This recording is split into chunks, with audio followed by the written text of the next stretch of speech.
네, 시청자 여러분 안녕하십니까. 좀 더 정확한 중국 경제 이야기 차이나 이코노미 채널 CS입니다. 오늘도 중국경제금융연구소 전병서 소장님 모시고 말씀 나누도록 하겠습니다. 안녕하십니까, 소장님. 안녕하십니까. 네, 글로벌 증시가 최근에 좀 깜짝 반등을 했던 것 같아요. 그 이후로 가장 꼽은 것이 중국 봉쇄가 풀어졌다. 이게 어떻게 보면 굉장히 글로벌 증시에 영향을 크게 미치는 부분인데요. 상해 코로나 상황이 언제 어떻게 돌아오고 있는 상황입니까? 네, 드디어 이제 상해가 풀리는 조짐이 보이고 있습니다. 네. 그래서 상해 항구가 봉쇄된 것들이 전 세계 물류 유통에 영향을 주고 또 중국 내부로 놓고 보면은 이제 최대 도시인 상하이의 봉쇄가 이제 소비에 영향을 주고 심리에도 영향을 주는 이제 그런 일이 벌어졌는데 이제 어제 보면은 상하이 부시장이 그 6월 1일을 기점으로 해서 단계적으로 봉쇄를 풀겠다. 아직 푼 건 아니네요. 그렇습니다. 그때부터 하겠다. 예. 그리고 이제 그 지역별로 다르지만 단계적으로 이제 도로 통제 풀고, 그다음에 지금 지하철 그 20개 노선을 완전히 스톱시켰었거든요. 그래서 지하철 운행 재개하고. 근데 지금 지하철이 운행을 안 하고 있었던 거였어요? 그렇죠. 그래서 지하철이 이게 코로나 실어나는 데는 아주 이 엄청난 속도로 갈 수 있기 때문에 그래서 이 물류유통 쪽이 풀리게 되면은 이제 도시가 활기를 이제 가질 수가 있죠. 그래서 그 키는 바로 확진자 숫자가 1,000명 밑으로 내려왔다는 겁니다. 네. 그래서 이게 한때 27,000명 일간 이제 이 정도로 왔다가 이제 보면 최근에 어제 보면 855명 1,000명 밑으로 지금 내려왔고, 네. 그래서 요게 이제 조금 더 진행이 되면은 아마 지금 같은 추세라고 그러면 한 5월 31일 정도 되면 그 50명에서 100명 그 이하로 지금 내려갈 것 같아요. 저희가 딱 일주 전에 이 1,000명을 이하로 내려가는 게 중요하다. 이 이후부터는 이 봉쇄가 해제되는 후순으로 갈 것이다라고 예측해 주셨는데요. 예측대로 진행되는 것 같습니다. 그래서 그게 우리 예측이 맞았다기보다는 굉장히 다행이죠. 그래서 중국이 노력도 많이 했을 건데 또 거기 사실은 우리 교민들 포함해서 많은 분들이 이제 불편을 겪은 이제 결과 아닌가 싶은데. 네. 그 이국봉 박사님도 상해에 가셔야 되는데 계속 못 가시고 국내에 머무시는 것도 못 가죠. 예. 그래서 이제 제로 코로나가 한국 언론도 많이 나와요. 이제 중국의 제로 코로나를 이제 중국말로 칭링이라고 얘기하는데, 네. 근데 이게 지금 많이 헷갈려요. 그래서 우리는 제로 코로나 그러면 코로나 확진자 한 명도 없는 거, 심플하게 이렇게 되는데, 중국이 보면은 이게 제로 코로나는 칭링이라는 말도 쓰고, 그 다이나믹 제로 코로나. 그래서 이제 동태적 칭링 이런 말도 쓰고, 또 최근에 이제 나오는 말은 그 소셜 칭링, 사회적 제로 코로나 이런 세 가지 단어를 써요. 네. 그래서 이게 굉장히 헷갈리는데 이걸 좀 먼저 정리해야 될 것 같아요. 그래서 개념 정리부터 그렇습니다. 그래서 제로 코로나는 상해가 이제 그 처음에는 선별적인 방역을 했었어요. 그래서 코로나 발생하는 지역만 막아가지고 거기만 이제 봉쇄하는 이런 쪽으로 갔다가 이게 너무 빨리 퍼진 거죠. 그래서 두 번째로 한 게 이제 단계별 방역, 그 부동, 부서, 상해를 반쪽 나눠가지고 반쪽은 봉쇄하고 검사하고 반쪽 검사하는. 그래서 그렇게 하면은 잡아낼 거라고 생각했는데 검사하는 사이에 또 퍼져버린 거죠. 네. 그래서 이제 한꺼번에 다 전면 검사를 시작을 합니다. 그게 이제 정태 방역이고요. 네, 가장 최고 수준의 방역. 그렇죠. 4월 6일 날 갔고. 네. 그리고 이제 중국의 그 언론에서 많이 등장하는 게 동태 방역이에요. 네. 그래서 다이나믹 제로 코로나 이게 무슨 말이야 그러는데 이거는 이게 발생했다 그러면 아주 동작 빠르게 가서 분리시키고 격리시킨다는 거. 네. 이제 그게 동태 방역이에요. 그리고 이제 최근에 이 중국이 이제 어제 발표한 것처럼 제로 코로나다고 얘기하는 것은 사회면 이제 제로 코로나예요. 그래서 이게 아주 웃기는 얘기인데 이게 뭔 얘기냐면 사과 상자에서 썩은 사과를 골라내는 겁니다. 네. 그래서 사과 상자가 있는데 이게 썩은 사과가 있으면 요걸 안 썩은 사과를 빼고 썩은 사과를 한쪽에다 골라내고 네. 근데 그 사이에 또 이제 이 말짱한 사과 상자 안에 있는 게 또 썩은 게 있는 거죠. 네. 그럼 요걸 또 골라내고 그렇게 해서 적어도 일주일에서 2주일 동안에 이 말짱한 사과 이 안에서는 확진자가 한 명도 나오지 않는 것. 요게 이 사회적 제로 코로나예요. 네. 그렇지만 이쪽에 골라내 놓은 썩은 사과는 여전히 있는 거죠. 네. 그래서 대신 요렇게 통제하고 있는 이 지역에서는 한 명도 없다는 거. 그래서 그게 이제 소셜 제로 코로나입니다. 그래서 지금 상해가 규제를 풀겠다고 하는 것은 사회적 그 제로 코로나에 도달했다. 그래서 이 클린 지역하고 안 클린 지역 중에서 이 클린 지역에서 무증상자가 계속적으로 나오던 것이 그게 스톱됐다는 것이 사회적 제로 코로나예요. 그래서 그렇게 되면 여기 지금 썩은 사고 올라오는 것만 2주일 동안 격리하고 치료하면 그러면 사회 전체가 이제 갈 수 있다는 거죠. 그래서 이제 개념이 보면은 약간 진화했다고 보여요. 그렇죠. 근데 진화라기보다는 오히려 중국 정부가 약간 말장난을 하는. 그래서 원래는 제로를 만들겠다.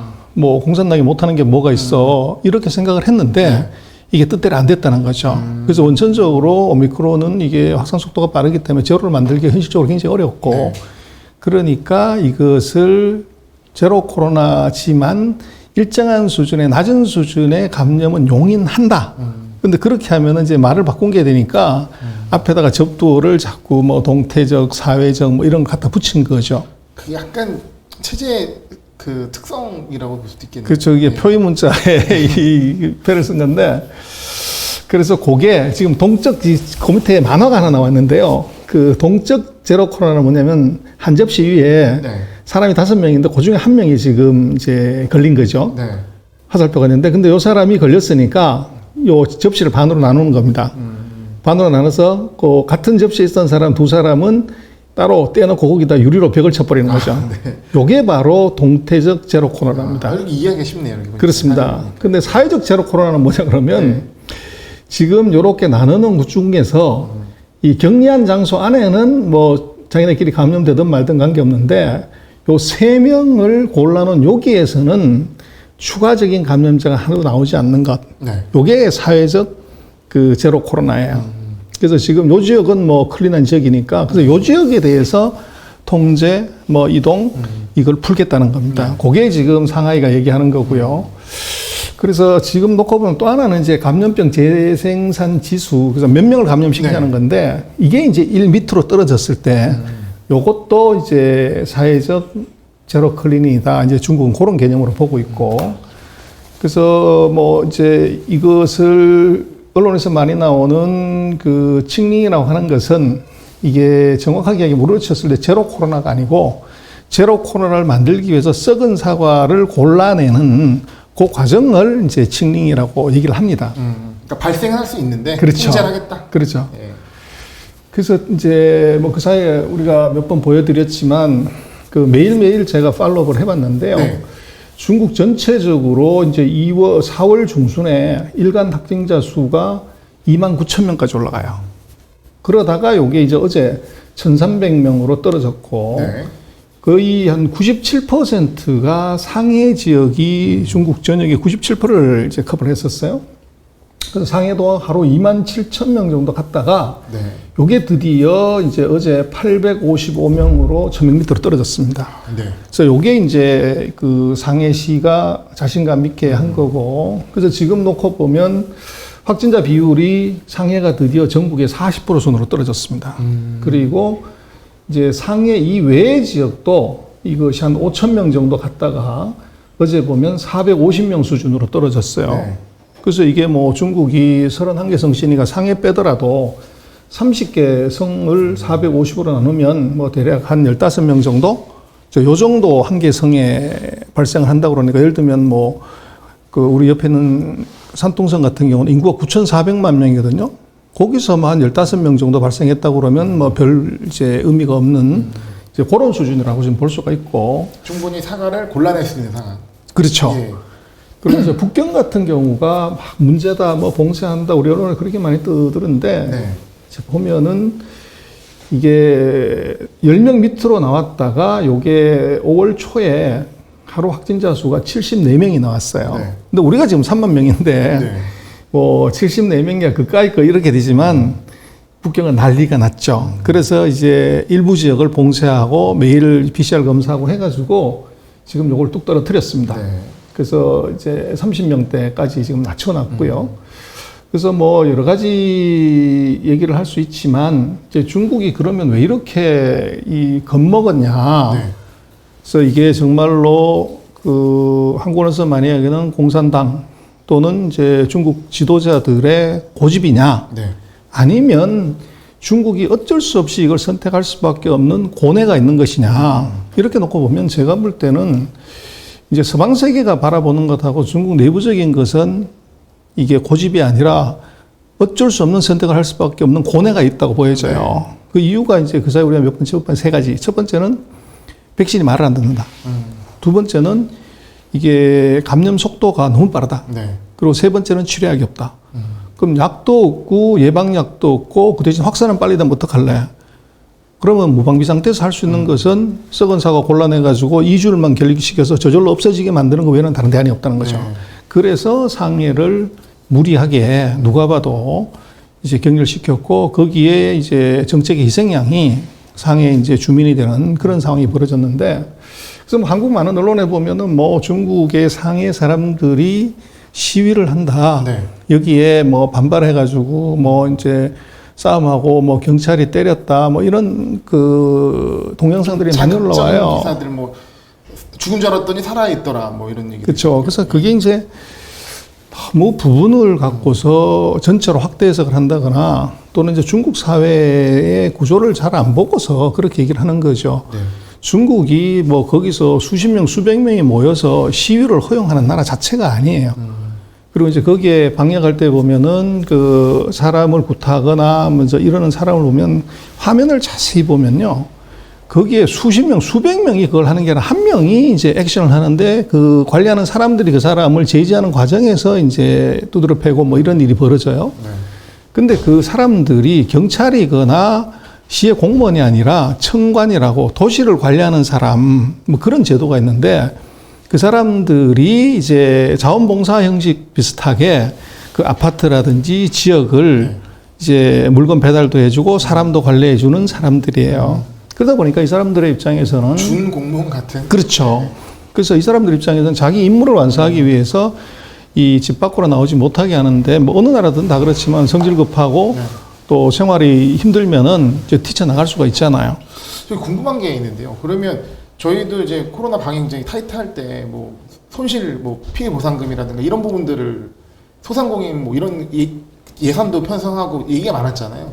중국은 상해 이렇게 오랫동안 봉사했는데 뭐 주민에 대한 뭐 물품 나눠준 거 말고 어떤 이후에 피해 보상이 없습니다 아직. 아 지금 없. 예, 근데 이제 아마 그 우리처럼 네. 소비 쿠폰을 낮아주거나 세금을 깎아주거나 이런 것들은 할 것 같아요. 네. 할 것 같아요. 우리처럼 이제 현찰을 바로 이제 200만 원씩 준다거나 뭐 이런 거는 아직은 없어요. 약간 그런 방역에 대해서 준수하는 거 약간 사회적 합의 개념이 더 그렇죠. 강하다. 사회적 합의로보다는 뭐 정부가 결정해버리면 따라가는 네. 거죠. 그래서 그것이 중국 사회 특성을 보면은 이제 한국 언론에 보도되는 것들은 너무 이제 자극적인 쪽으로 많이 왔고 네. 2,600만 시민이 다 그런 쪽이냐 그건 전혀 아니라는 거죠. 그래서 지금 현재 상황은 네. 이게 집 밖으로 못 나오는 사람들의 인구가 86만 명. 그래서 전체 상해 인구 중에서 4만 명이 이 4%가 통제 지역에 있고 이제 96%는 이제 6월 1일부터는 이제 자기 동네나 자기 지역을 그 활보할 수 있고 그다음에 일정한 그 범위 안에서 그 여건이 되면은 출퇴근하거나 뭐 이런 것들도 가능한 형태로 이제 그렇게 지금 나와 있습니다. 그래서 드디어 이제 상해가 어제 보면 중국의 모든 언론에 사회적 제로 코로나 상황에 도달했다. 네. 이제 그렇게 이 보도가 되죠. 그래서 지금 무증상자를 보면은 이게 제일 무서운 게 무증상인데 그 사후상자를 계속 골라내고 한 이유가 증상이 안 나타나는데도 이제 양성이 나오는 건데 이게 이제 뚝 떨어졌습니다. 네. 그러다 보니까 이제 중국이 조금 안심을 하는 그런 상황이 벌어졌고 그래서 좀 봐야 되는 것은 이런 이제 그 제로 코로나 이후에 중국이 어떻게 할 거냐. 그리고 이것의 피해가 얼마나 될 거냐. 이게 사실은 중요하죠. 네. 그래서 뭐 그 한국의 서방의 많은 언론에서 보면 뭐 GDP가 2% 간다, 뭐 1% 간다, 뭐 그런 얘기들이 막 난무를 하는데 이걸 조금 더 봐야 되는 것은 중국의 31개 성시 중에서 상하이가 네. 가장 심각하게 와가고 보셨지만 확진자 수의 거의 95%가 상하이예요. 네. 근데 상하이 말고 나머지 30개 성이 더 있는 거죠. 근데 이제 상하이 자체가 중국 GDP에서 차지하는 비중은 3.8% 정도밖에 안 돼요. 3.8% 중에서 예를 들어서 이제 3월 말부터 했으니까 4월 달, 5월 달, 그리고 예를 들어서 6월 달까지 봉사를 한다. 네. 그럼 석 달 봉사를 하면 그곳의 4분의 1. 한 분기네요. 그렇죠. 그래서 대략 한 뭐 0.8, 0.9, 그 정도의 영향을 미치는 거라는 거죠. 네. 그래서 이 지금 뭐 그 경제 예측을 하는 데 있어서 이제 중국이 아무것도 안 하고 있으면 이번 사태 때문에 GDP가 뭐 3%, 4% 가는 건 맞지만 그 3%, 4% 것을 그대로 둘 거냐. 이것은 뭐 어느 정부든 간에 그건 그렇게 두지 않죠. 더 부스팅을 할 수 있다. 그렇죠. 그래서 뭐 결국은 두고 보면 다음 시간에 한번 더 체크를 해보겠지만 이번에 이 4분기 GDP가 나쁘게 나오면 나쁘게 나올수록 이게 3자가 나오거나 2자가 나오게 되면 아마 3, 4분기, 4, 4분기의 GDP 숫자는 6자나 7이 나올 그 가능성이 대단히 높아요. 그러니까 중국 경제 특성상 숫자를 맞추기 굉장히 중요한 것이고 그렇죠. 그렇기 때문에 뭔가 부족하다면 그 이후에 더 강한 부양책을 쓸 수 그렇죠. 있다. 그래서 이번에 샹하이의 그 봉쇄가 물론 이제 중국 경제, 세계 경제에 큰 충격을 줬지만 아이러니하게도 중국이 더블 딥이 이번에 나올 거예요. 근데 더블 딥은 뭐 주식시장이 가장 싫어하고 경제도 가장 싫어하는 것이지만 이게 더블 딥이 나오는 것이 중국 정부가 부양책 이것을 확실하게 쓸 수 있는 계기를 마련할 것 같아요. 그래서 오히려 이번에 샹하이의 도시 봉쇄가 중국 경제 V자 턴을 만드는 그런 이제 계기를 만들 가능성이 있어 보여요. 그래서 그건 다음 시간에 한번 더 깊이 한번 짚어보도록 하겠습니다. 네. 다행히 이제 상해 코로나 상황이 많이 호전되고 있다고 합니다. 이제 그 중국의 봉쇄 해제를 기다리는 어떤 투자자들의 심리도 개선되길 바라는 상황입니다. 손영현 감사합니다. 네.